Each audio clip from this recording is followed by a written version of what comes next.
A advogada Ana Rita Duarte Campos junta-se agora a nós por videochamada para nos ajudar a analisar esta decisão. Boa noite, seja muito bem-vinda ao Fala Portugal. Na sua perspectiva, eram as penas expectáveis, tendo em conta o que foi pedido pelo Ministério Público? Bom, eu não vou comentar aquilo que seria expectável, porque há colegas meus envolvidos nas defesas destes arguidos e acho que eventualmente irão apresentar recursos. Aquilo que lhe posso dizer é que a partir do momento em que se conheceu uma acusação com os crimes que estavam nessa mesma acusação, e das notícias que saíram hoje dá a ideia que só foram condenados pelos crimes de homicídio, no caso da mãe por omissão e no caso dos dois restantes arguidos por ação, eu diria que era uma possibilidade. Eu não vou dizer que era uma inevitabilidade, não conheço o processo e não quero pronunciar sobre os factos que foram dados comprovados porque desconheço e não quero interferir naturalmente nas defesas que estão a ser feitas pelos meus colegas. Mas compreende-se que esta mãe, apesar de não ter tido intervenção direta na morte da criança, possa também ter tido esta pena máxima de 25 anos de prisão, à semelhança dos restantes 3 arguidos? Eu vou-lhe responder à pergunta no abstrato. É possível, dependendo da prova que foi feita, que eu desconheço.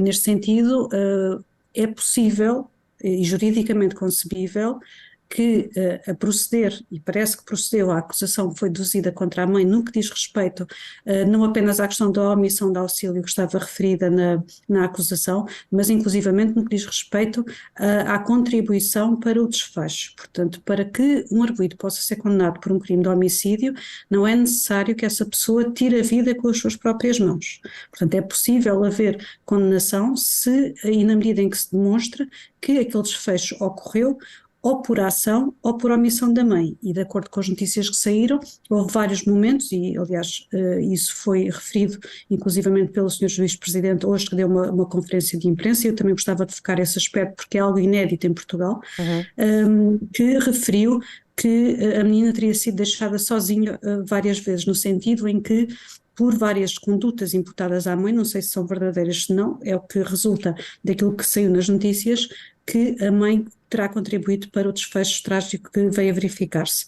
Por outro lado, eu também gostava de sublinhar uma coisa que acho que é da maior relevância e que acho que em muitos casos, e este caso daqueles que me lembro ultimamente, e já vim à televisão várias vezes comentar o infortúnio que aconteceu à Jéssica, eu acho que é muito importante que a Justiça saiba comunicar com as pessoas e que explique, que faça duas coisas que hoje se assistiu. Por um lado, que explique aos arguidos em termos acessíveis, num discurso que os arguidos possam compreender fora do jargão jurídico, por que razão é que o Tribunal ficou convencido de que os mesmos devem ser sujeitos a penas de prisão, e que depois enderece, no fundo, uma comunicação mais alargada ao público, às pessoas que, com toda a consternação que o caso causou, foram acompanhando o caso, no sentido de sublinhar que, evidentemente, que se iniciará agora uma fase de recursos, disso não tenho a sombra de uma dúvida, mas que no sentido de dizer que,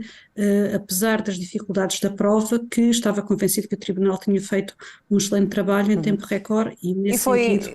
Permita-me acrescentar que foi um processo rápido e que não é algo a que estejamos também habituados. Conseguimos perceber a que é que isso se deveu e é um aspecto positivo também? Sim, também é um aspecto positivo, apesar de, enfim, a justiça tem de ter o seu tempo, no sentido de ela deve ser rápida, mas ela não deve ser apressada, e acho que não foi apressada, e houve uma situação neste caso concreto que contribuiu para que, passado um ano, tenhamos uma decisão de primeira instância, foi o facto de não ter sido requerida a instrução. Portanto, o inquérito foi concluído num curto espaço de tempo e, portanto, houve uma intervenção da Polícia Judiciária que permitiu ao Ministério Público deduzir a acusação num curtíssimo espaço de tempo. E depois o que é que aconteceu? Essa acusação não foi porque os arguidos tomaram essa iniciativa de não requerer que um juiz de instrução criminal se pronunciasse sobre os termos em que a acusação foi deduzida, e a acusação foi imediatamente remetida para julgamento.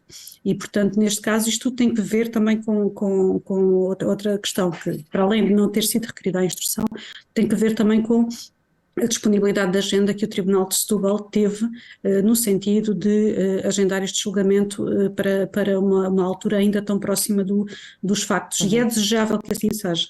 E é desejável que assim seja, porque quanto mais perto dos factos estiver, mais fácil, não sei se isso aconteceu, enfim, não estava no processo, não quero comentar, mas é mais fácil julgar factos com menos tempo sobre a respectiva ocorrência. Mas há pouco dizia que acreditava que este não fosse o fim deste processo, tendo em conta que haverá recurso. É altamente improvável que estas penas possam baixar? Eu não sei, tudo depende do caso concreto, que eu, como sublinho, desconheço e não quero comentar.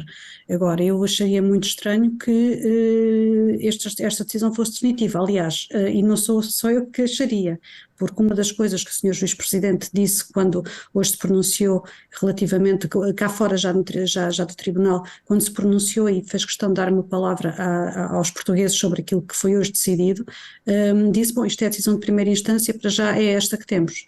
E, portanto, que foi, penso que a expressão que usou foi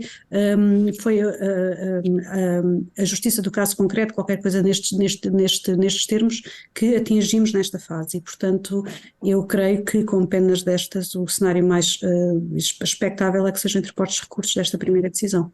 Só para terminar. Não afeta a execução imediata, porque esses recursos, como sabe, não têm efeito suspensivo da decisão e, portanto, claro, creio que a prisão preventiva vai continuar, porque quando há uma decisão condenatória, os prazos da prisão preventiva são automaticamente elevados e, portanto, mesmo que se trate de uma decisão não definitiva, há mecanismos processuais que permitem que as pessoas continuem presas preventivamente, que é a situação em questão. Portanto, estas pessoas não estão ainda a cumprir pena e não se sabe, porque, enfim, a justiça pertence aos tribunais, se efetivamente isso vai acontecer.